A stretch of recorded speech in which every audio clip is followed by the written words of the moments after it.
disfrazada, a veces abierta, que cada vez termina, o por una transformación revolucionaria de toda la sociedad, o por la ruina de las distintas clases de lucha.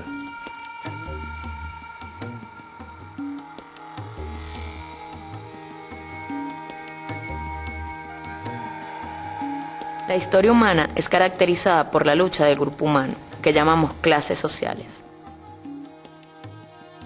En primer lugar, la burguesía, la clase dominante, es incapaz de mantener su reino sin revolucionar permanentemente los instrumentos de producción. Por otra parte, las fuerzas productivas, es decir, los obreros, que están madurándose en la presente sociedad y que suscitarán el régimen socialista.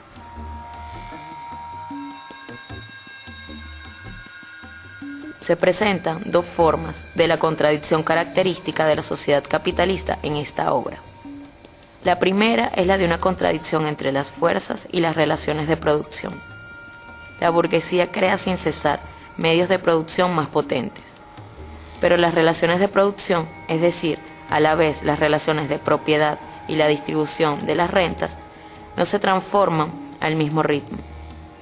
El régimen capitalista es capaz de producir cada vez más. Ahora bien, a pesar de este aumento de las riquezas, la miseria sigue siendo el lugar de la mayoría.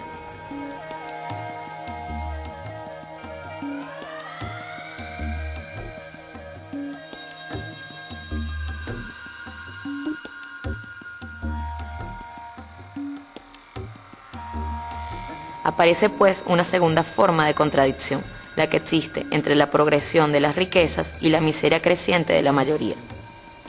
A raíz de esta contradicción, impulsaron una crisis revolucionaria.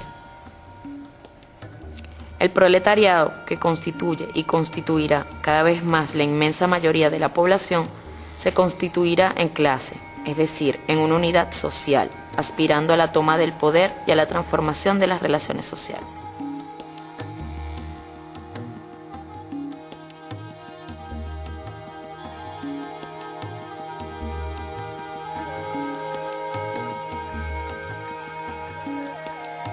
Ahora bien, según el pensamiento de Marx, la revolución del proletariado diferirá en naturaleza de todas las revoluciones del pasado.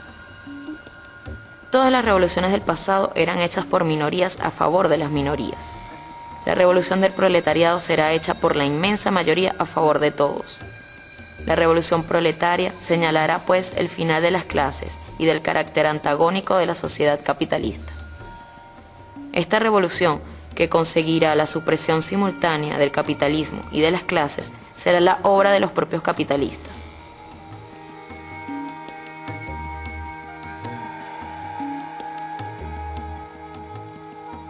Los capitalistas no pueden no transformar la organización social.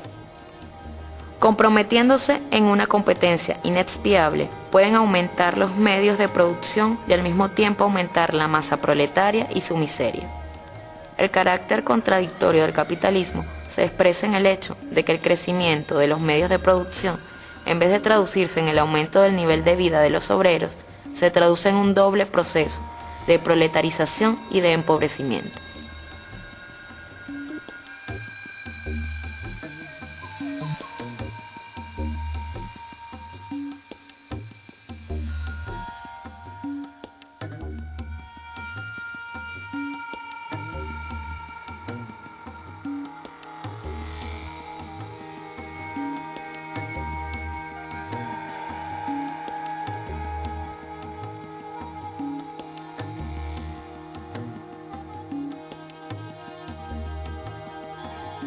Marx no niega que entre los capitalistas y los proletarios haya hoy múltiples grupos intermedios, artesanos, pequeños burgueses, negociantes, campesinos propietarios.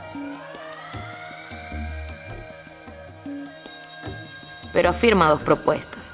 Por una parte, a medida de la evolución del régimen capitalista, habrá una tendencia a la cristalización de las relaciones sociales en dos grupos, los capitalistas y los proletarios. Por otra parte, solo dos clases representan una posibilidad de régimen político y una idea de régimen social.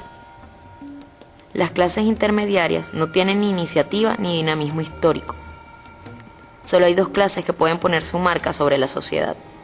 Una es la clase capitalista y otra la clase proletaria. El día del conflicto decisivo, cada uno se verá obligado a incorporarse a los capitalistas o a los proletarios.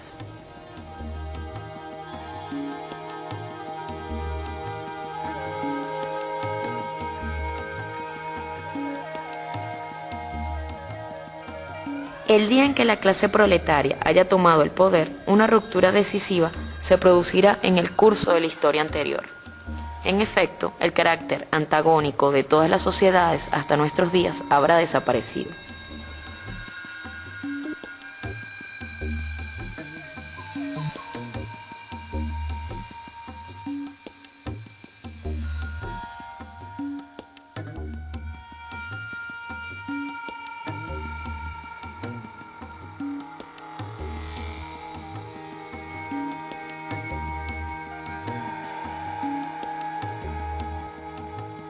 Cuando en el curso del desarrollo los antagonismos de clase hayan desaparecido y se concentre toda la producción en las manos de los individuos asociados, la autoridad pública tomará su carácter político. El poder político, al sentido estricto, es el poder organizado de una clase para la opresión de otra.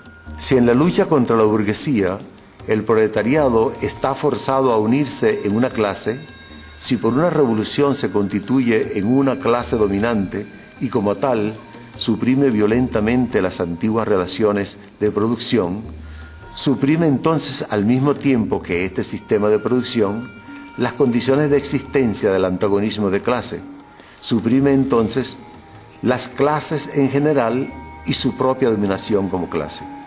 La antigua sociedad burguesa, con sus clases y sus conflictos de clase, da paso a una asociación donde la libre apertura de cada uno es la condición de la libre apertura de todos.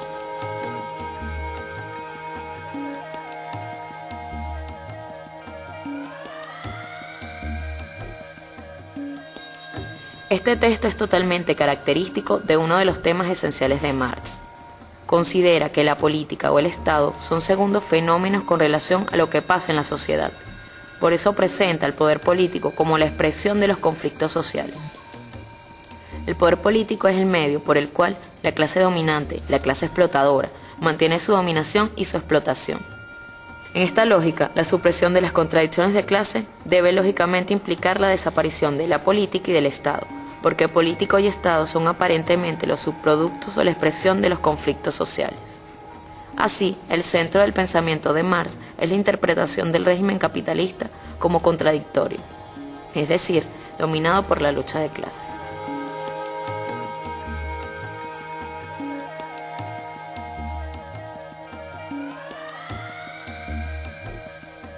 La interpretación económica de la historia. En la contribución a la crítica de la economía política se encuentran todas las ideas esenciales de la interpretación económica de la historia.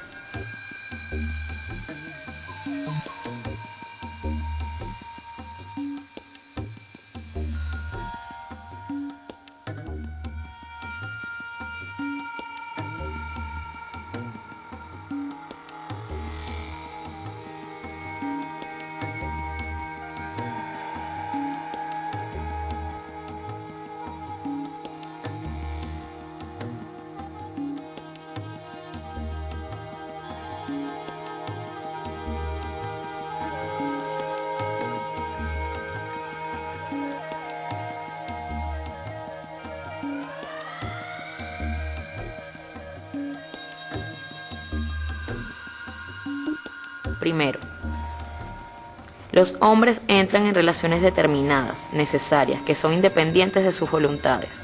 En otros términos, conviene seguir el movimiento de la historia, analizando la estructura de la sociedad, las fuerzas de producción y las relaciones de producción, y no tomar la manera de pensar de los hombres.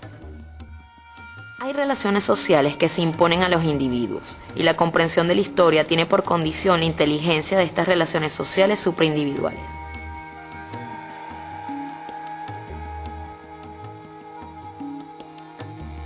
Segundo,